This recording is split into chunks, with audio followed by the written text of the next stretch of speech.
اگر تم چھری لگی لاٹھی پھینکو اور وہ جانور کو پھاڑ دے تو اسے کھا لو، اور اگر وہ اسے عرض کے بل لگے تو وہ وکیس موقوس یعنی چوٹ لگ کر مرا ہے، لہٰذا اسے نہ کھاؤ۔ بخاری کی روایت ہے۔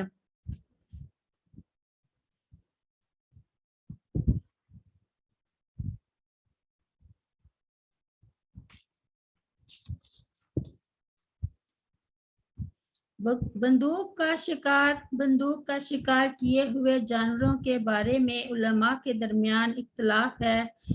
امام شوکافی نے ایک حدیث سے استدلال کرتے ہوئے بندوق کے شکار کو حلال قرار دیا ہے۔ فتح القدیر یعنی اگر بسم اللہ پڑھ کر گولی چلائی گئی اور شکار ذبح سے پہلے ہی مر گیا تو اس کا کھانا اس قول کے مطابق حلال ہے۔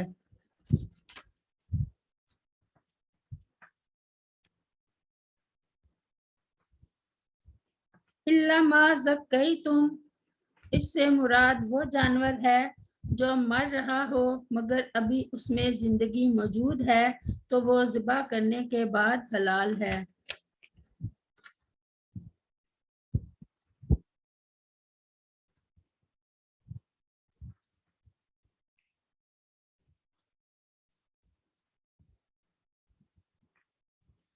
سیدنا رافع بن خدیج رضی اللہ عنہ بیان کرتے ہیں کہ میں نے عرض کی، اے اللہ کے رسول صلی اللہ علیہ وسلم، کل دشمن سے ہماری مدبھیڑ ہوگی اور ہمارے پاس چھری موجود نہیں ہے تو کیا ہم سرکنڈے سے ذبح کر سکتے ہیں؟ آپ صلی اللہ علیہ وسلم نے فرمایا، جو چیز بھی خون بہا دے اور اس پر اللہ تعالیٰ کا نام لیا جائے تو اسے کھا لو، لیکن اسے دانت اور ناخن سے ذبح نہ کرو، اور ابھی میں اس کی وجہ بیان کرتا ہوں، اور وہ یہ ہے کہ دانت ہڈی ہے اور ناخن حبشیوں کی چھری ہے۔ وما ذبح علی النصب، اللہ تعالیٰ نے مومنوں کے لیے ایسے ذبیحوں کے کھانے کو حرام قرار دیا جو تھان پر ذبح کیے جائیں، خواہ بتوں کے لیے ذبح کرتے ہوئے ان پر اللہ تعالیٰ کا نام بھی کیوں نہ لیا گیا ہو، کیونکہ بتوں کے لیے ذبح کرنا شرک ہے۔ سیدنا ثابت بن ضحاک رضی اللہ عنہ بیان کرتے ہیں کہ رسول کریم صلی اللہ علیہ وسلم کے زمانہ میں ایک شخص نے نظر مانی کہ وہ بوانا کے مقام پر ایک اونٹ کو نحر کرے گا۔ جب نظر پوری کرنے کا وقت آیا تو وہ شخص نبی کریم صلی اللہ علیہ وسلم کے پاس آیا۔ اس نے کہا، میں نے بوانا کے مقام پر ایک اونٹ نحر کرنے کی نظر مانی تھی، سو کیا اب نظر کو پورا کر دوں؟ رسول کریم صلی اللہ علیہ وسلم نے حاضرین سے دریافت فرمایا، کیا وہاں ایام جاہلیت کے بتوں میں سے کسی بت کی پوجا ہوتی تھی؟ لوگوں نے کہا نہیں۔ تو آپ صلی اللہ علیہ وسلم نے پوچھا، کیا وہاں مشرکین کی عیدوں میں سے کوئی عید تھی؟ لوگوں نے کہا نہیں۔ آپ صلی اللہ علیہ وسلم نے اس شخص سے فرمایا، اپنی نظر پوری کرو، البتہ اللہ تعالیٰ کی نافرمانی میں نظر کا پورا کرنا جائز نہیں، اور نہ اس چیز میں نظر پوری کرنا جائز ہے جو ابن آدم کی ملکیت میں نہ ہو۔ وَأَن تَسْتَقْسِمُوا بِالْأَزْلَامِ، کفار مکہ کا یہ قاعدہ تھا کہ جب وہ کسی کام کے کرنے کا ارادہ کرتے تو تیروں کے ذریعے معلوم کرتے کہ وہ کام ان کے لیے مناسب ہے یا نہیں، اس کام کا نتیجہ ان کے لیے مفید ہوگا یا مضر۔ اگر تیر کے ذریعے انہیں معلوم ہوتا کہ وہ کام مضر ہوگا تو اسے نہ کرتے۔ یہ بھی گویا کہانت اور استمداد بغیر اللہ کی شکل ہے، اس لیے اسے بھی حرام قرار دیا گیا ہے۔ ارشاد باری تعالیٰ ہے، یا ایھا الذین آمنوا انما الخمر والمیسر والانصاب والازلام رجس من عمل الشیطان فاجتنبوہ لعلکم تفلحون۔ اے لوگو جو ایمان لائے ہو، بات یہی ہے کہ شراب اور جوا اور شرک کے لیے نصب کردہ چیزیں اور فال کے لیے تیر سراسر گندے ہیں، شیطان کے کام سے ہیں، سو اس سے بچو تاکہ تم فلاح پاؤ۔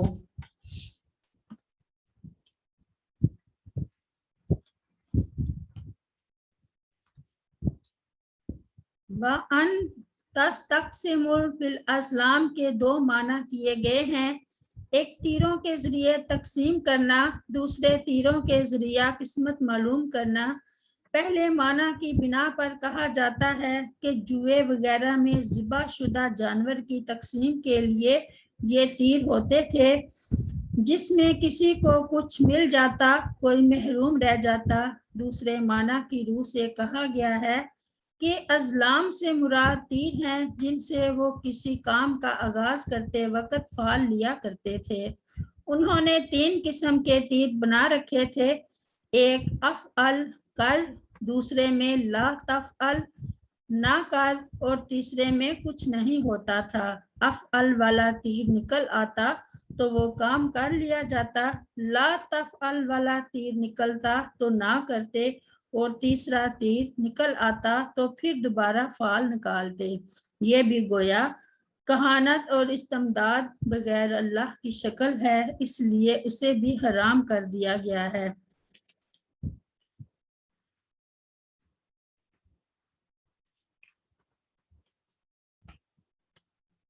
سیدنا سراقہ بن مالک بن جشم رضی اللہ عنہ بیان کرتے ہیں کہ جب رسول کریم صلی اللہ علیہ وسلم ہجرت کے لیے مکہ معظمہ سے روانہ ہوئے تو کفار قریش کے چند قاصد ان کے پاس آئے۔ انہوں نے پیشکش کی کہ رسول کریم صلی اللہ علیہ وسلم اور ابوبکر رضی اللہ عنہ کو اگر کوئی شخص قتل کر دے یا قید کر کے لائے تو اسے ہر ایک کے بدلے میں 100 اونٹ دیے جائیں گے۔ سراقہ بیان کرتے ہیں کہ میں اپنے گھوڑے کے پاس آیا اور اس پر سوار ہوا اور سبق رفتاری سے اسے لے چلا تاکہ وہ مجھے ان لوگوں کے قریب کر دے۔ جہاں تک کہ میں ان کے قریب پہنچ گیا، اتنے میں گھوڑے نے ٹھوکر کھائی اور میں اس پر سے گرا۔ میں اٹھا، میں نے اپنا ہاتھ اپنے ترکش میں ڈالا، ان میں سے تیر نکال کر فال نکالی کہ میں ان کو نقصان پہنچا سکتا ہوں یا نہیں۔ فال میں وہ چیز نکلی جو مجھے پسند نہیں تھی، تاہم میں اپنے گھوڑے پر سوار ہو گیا اور میں نے فال کی کوئی پرواہ نہ کی۔ گھوڑا مجھے لے کر رسول کریم صلی اللہ علیہ وسلم کے اتنا قریب لے گیا کہ مجھے آپ صلی اللہ علیہ وسلم کی قرأت کی آواز سنائی دینے لگی۔ رسول اللہ صلی اللہ علیہ وسلم میری طرف کوئی توجہ نہیں کر رہے تھے، لیکن ابوبکر رضی اللہ عنہ بار بار مڑ کر مجھے دیکھتے تھے۔ اتنے میں میرے گھوڑے کی ٹانگیں گھٹنوں تک زمین میں دھنس گئی، میں اس پر سے گر پڑا، پھر میں نے گھوڑے کو ڈانٹا تو بڑی مشکل سے اس کی ٹانگیں باہر نکلی۔ جب وہ سیدھا کھڑا ہو گیا تو اس کی وجہ سے بہت سا غبار دھوئیں کی مثل آسمان کی طرف بلند ہو گیا۔ میں نے پھر تیروں کے ذریعے فال نکالی اور مجھے پھر وہی پھر نکلا جو مجھے پسند نہیں تھا، چنانچہ میں نے پھر ان کو امان کے لیے پکارا۔ بخاری کی روایت ہے۔ سیدنا عبداللہ بن عباس رضی اللہ عنہ بیان کرتے ہیں جب نبی کریم صلی اللہ علیہ وسلم نے کعبہ میں تصویروں کو دیکھا تو آپ صلی اللہ علیہ وسلم اندر داخل نہیں ہوئے جہاں تک کہ آپ صلی اللہ علیہ وسلم کے حکم سے وہ تمام تصویریں مٹا دی گئیں، اور جب آپ صلی اللہ علیہ وسلم نے ابراہیم علیہ السلام اور اسماعیل علیہ السلام کی تصویروں کو دیکھا کہ ان کے ہاتھوں میں تیر تھے تو آپ صلی اللہ علیہ وسلم نے فرمایا، اللہ کی قسم ان دونوں نے کبھی تیروں سے فال نہیں نکالی۔ بخاری کی روایت ہے۔ الیوم یئس الذین کفروا من دینکم، یعنی اب تمہاری طاقت اس قدر مستحکم ہو گئی ہے کہ تمہارے دشمنوں کی کمر ٹوٹ گئی ہے اور وہ اس چیز سے قطعی مایوس ہو گئے ہیں کہ تمہارے دین کو نیچا دکھا سکیں۔